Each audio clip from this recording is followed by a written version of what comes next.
My name is Dr. Jolanta Burke from the RCSI University of Medicine and Health Sciences, and today we'll be talking about nature. We don't need research to tell us how wonderful it feels to be in nature, but we do need research to help us figure out why it is the case and what we can do in order to maximize the impact of nature on our body and mind. The first thing that happens when we're in nature is that we often move our bodies. So there is a physical activity associated with being in nature. We may be very lucky and have beautiful nature right outside our doorstep. So maybe your garden. So even going outside and spending time in your garden or right outside your doorstep will have huge benefits for you. Or you may need to walk to whatever nature you wish to experience.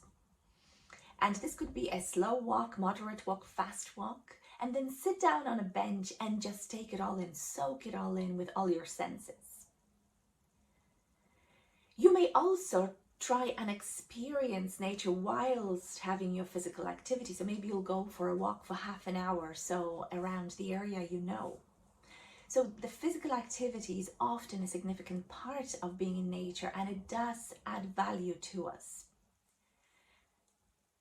What research is showing us is that we need to spend time in nature of around 2 hours a week. So 120 minutes a week we need to be out in nature in order to get the best benefits of it.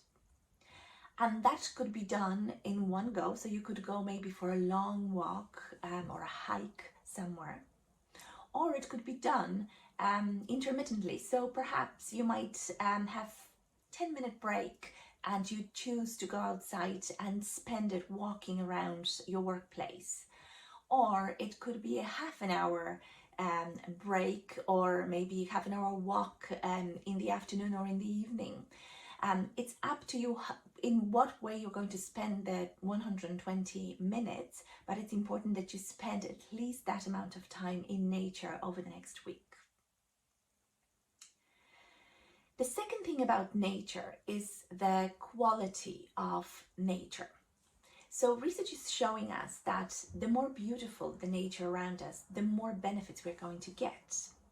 And the beauty of nature is quite subjective, obviously. I mean, there are objective measures of it, and the objective measures are also showing us that it makes a big difference. So, for example, walking in a polluted area that is still nature will be good for us, but what would be better is walking in an area that actually makes you experience emotions such as an amazement about the beauty of nature.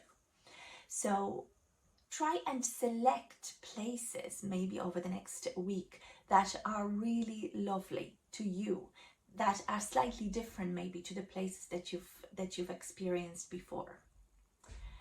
But the beauty of nature sometimes relates to what you notice rather than what it objectively is. So that's another thing I'd like you to consider over the next week.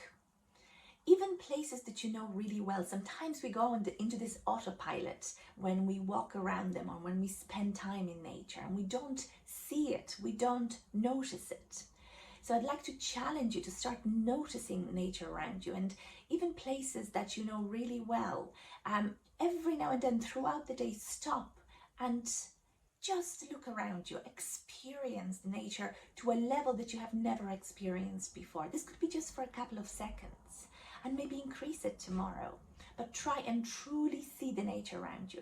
Research is showing us that even stopping and realizing that you hear birds, that is indoors or outdoors, has a huge boost, gives you a huge boost, emotional boost, and improves your mood. And mood is actually quite difficult to improve overall because it's not associated with any specific event, but this is definitely one such event that gives you that boost, and that boost can last over a longer period of time.